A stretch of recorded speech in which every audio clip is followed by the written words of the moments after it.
Alright guys, so the second round of reworks for the Rebirth team is done, and we're gonna test this team out on 3.5. So since the last time I've got a bit of upgrades on this team, Gear Tier 16 on Agent Venom and the last few levels on him, last few levels on Captain Carter and few more T4s. They are around 840k at the moment. About the reworks, so firstly, US Agent and Captain Carter got a lot of block chance. So now they got the base block chance of 25% plus 20% per rebirth ally. So they will be blocking a lot. But it doesn't only help with survivability, it also helps proc all of the passives from the new rebirth team members. For example, the symbiote agent one, where Agent Venom will be retaliating every time a rebirth ally is blocking. So there will be a lot of pings from this guy. Also, US Agent gives speed meter for the allies every time they block. So blocking will be sort of the engine for this team. It's not all of the engine, but it will be doing a lot for this team. Alright, so firstly, before the second round of reworks, I was suspecting that we would need around 850k team to really shine in the bio lane and to get these nodes easily done without any problems. And I'm feeling like with the second round of reworks, that number may be a bit lower, maybe 800k or so, but we are around 840k, so this should be sort of easy at this point. But let's see how it goes. So here's how I've set up the team and the ISOs. First of all, I'm using Fortifier on Captain America. I might change that, to be honest, but I'm feeling that he is in a good health most of the time. And when that happens, all of the regenerations from the healer and the extra healing from Captain Carter or himself, they don't actually help him at all. But the extra barrier from the Fortifier sort of works like an extra HP meter, so to say. So that's my reasoning why I'm using Fortifier, but I can definitely see healer as well. And once you fully build this team, I can see using something like a skirmisher maybe as well.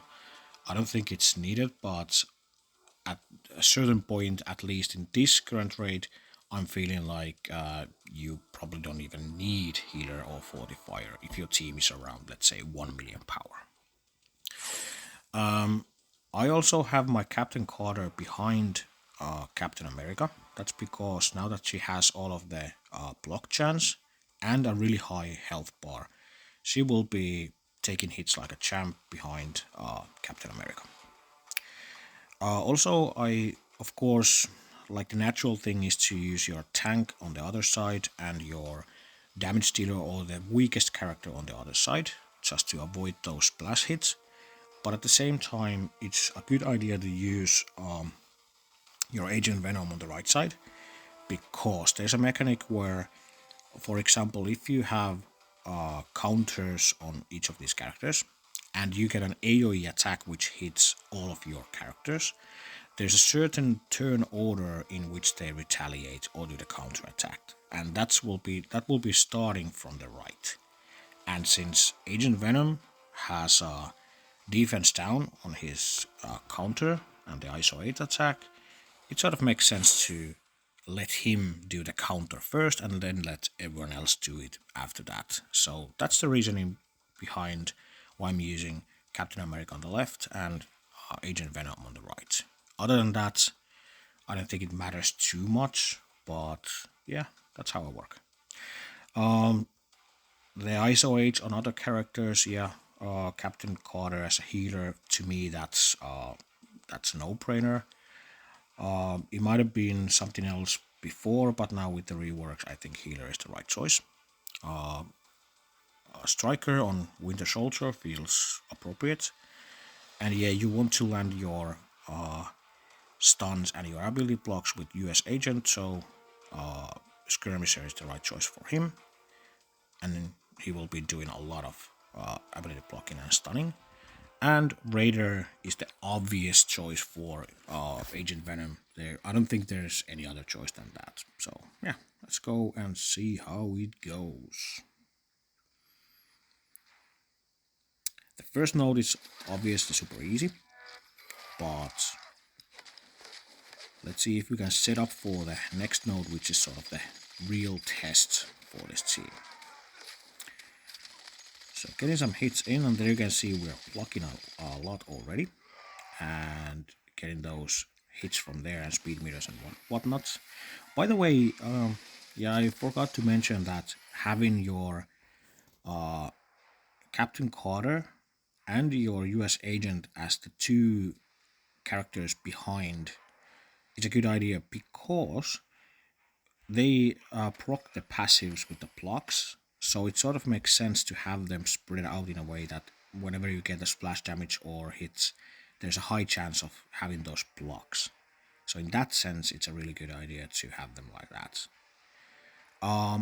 One of the perks with the benefits is to use this ultimate at this point, because these guys cannot dodge this, so you have a high chance of actually clearing something and landing those clears, but it didn't land this time on Spider-Punk because it skipped him, but it doesn't matter too much. Let's stun him just to avoid the damage, and let's just do the special over there. It doesn't matter at this point. This node is super easy, and it's all about just making our team ready for the second node, which is the real test. So I'm just talking out of my ass and and doing stupid targeting, so don't mind me. This is super easy at this point. So yeah, just doing some basics and probably just work a bit more on Ghost Spider, getting those hits in while we can. We could definitely use the ultimate at this point. We could get a lot of damage, but I don't want to do that. I want to save that ultimate for the next node, so I'm gonna go with the special on Scarlet Spider. And don't get me wrong, Spider-Punk with the ultimate and Scarlet Spider with the ultimate as well, they can still do a lot of damage, so you should definitely not like underestimate them. But let's just do the ultimate here and do some AoE damage. Luckily he cannot do the ultimate right now. We're wasting a lot of time just talking here and doing derping around, but it doesn't, luckily it doesn't matter too much. We can easily get this done, at least I hope so. So let's just, I was hoping to clear and kill more of those guys, but guess it doesn't happen. And now we're actually in a bit of a pickle because we are under behind a taunt, and at the same time we have a Scarlet Spider with ultimate ready. So let's see if we can actually manage this somehow. Not sure about that at all, but at least he doesn't have the offense up, so that's good. But let's see how much damage does that do. Forgot how to speak while I'm doing this. But yeah, I think we can manage this. It's not too much. But this is what happens when you're talking and playing at the same time and not paying attention when you should be. So you can get screwed out of nowhere. This is still the hardest content in the game at the moment, so yeah, you should be playing carefully and not do stupid mistakes like I'm doing. Okie dokie, we're just doing basics and saving our cooldowns and getting ready for the next node. Definitely should have done a lot better, but yeah, doesn't matter. It's easy anyways, as you can see. But now for the real test. I might be talking a bit less on this node because this node sort of requires me to actually think when I'm doing stuff in here. But let's see if I can manage to talk at least some while I'm doing this. But compared to the Web Warrior strategy where you go hard on Beast at the start and control him, we're actually controlling Jubilee and Psylocke at the start, and we can just kill Beast out of nowhere, just like as a side product, so to say. So there we can see a lot of attacks already, and I'm stunning Jubilee, getting some slows out there as well. I'm doing the safeguards, everything, clearing blinds and whatnot. There's nothing to clear, so we're just taunting at this point. And then we're stunning her. And now we can do a lot of damage. So watch this. I'm gonna be doing this at 2 times speed. So there we go. And these guys are like, the first wave is almost done. And we're still like in the first round of attacks, and they just sort of like surprised everyone and just killed everyone out of the blue, so that's awesome. Agent Venom is a cool character. Alright. Jubilee still got to attack, but doesn't do much, so that's good. The second round of attack should be starting soon. I think I'm gonna do this special over here, because we can change to Adam Warlock as well. Let's just do the ultimate and heal up and get those safeguards and everything ready. I want to start working on her. I want to go there first because we can get some bleeds in and hopefully get her to the level that she's close to dying. There's one character I want to clear some buffs from and hopefully kill her before she gets to flip our defense ups and heal and whatnot. I'm starting this chain from Colossus because this is a really good chance to actually strip away that defense up with the increased focus. I'm using my special at this point because why not? I want those counters up, and I don't think we're gonna be needing to resurrect anyone anytime soon. Probably should have done that basic on someone else to get those defense downs, but I'm not paying too much attention on the targeting. Just want to make sure that I can get this down in time and can have my abilities ready for the boss node. Agent Venom doing a lot of work like behind the scenes, where you can see we need to sort of start working on magic before we get to this point where she gets to resurrect that Dark Phoenix, and that went well. And now we are in a pretty safe spot where we can just start to, I think, just basic hitting on these guys, and I'm just gonna do that ultimate just one more time, getting those characters down. And we're a bit low on time. Let's see if we can still manage to do this. Getting behind that, stuck in behind that taunt is always annoying, but luckily it doesn't seem to be too much of a problem.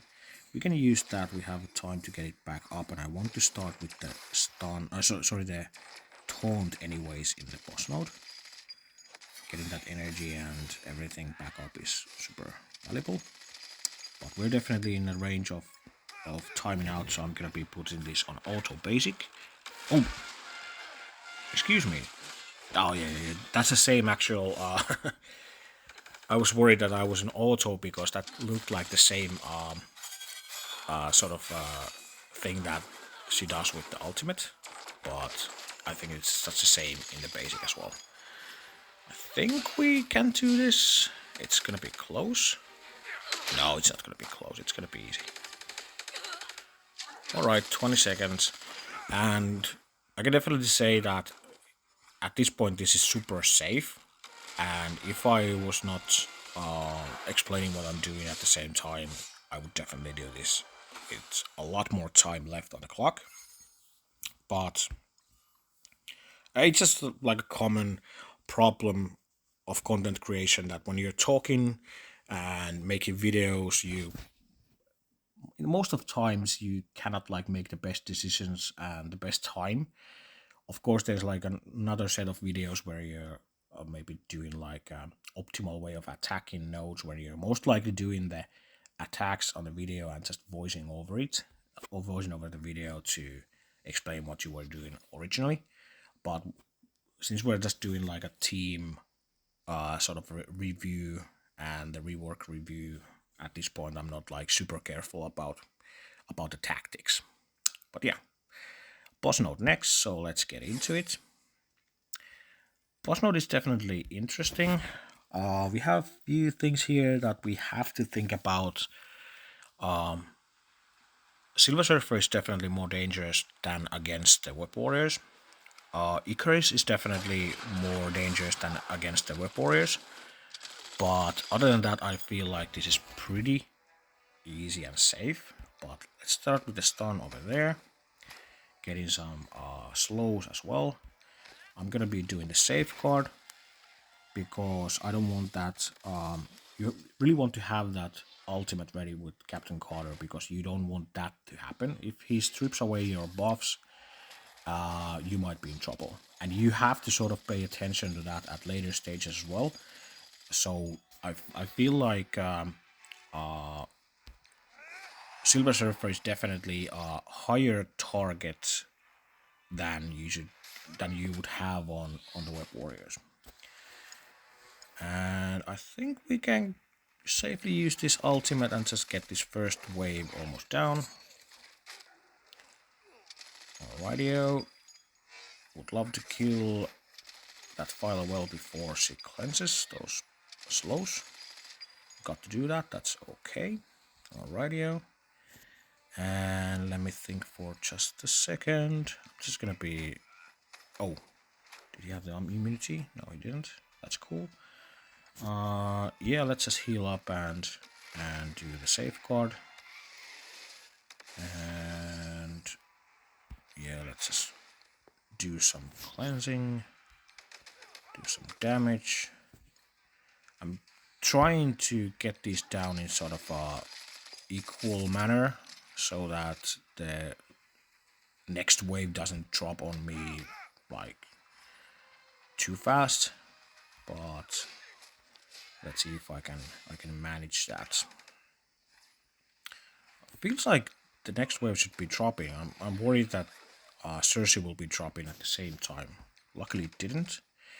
So you definitely have to think about how you deal with Icarus.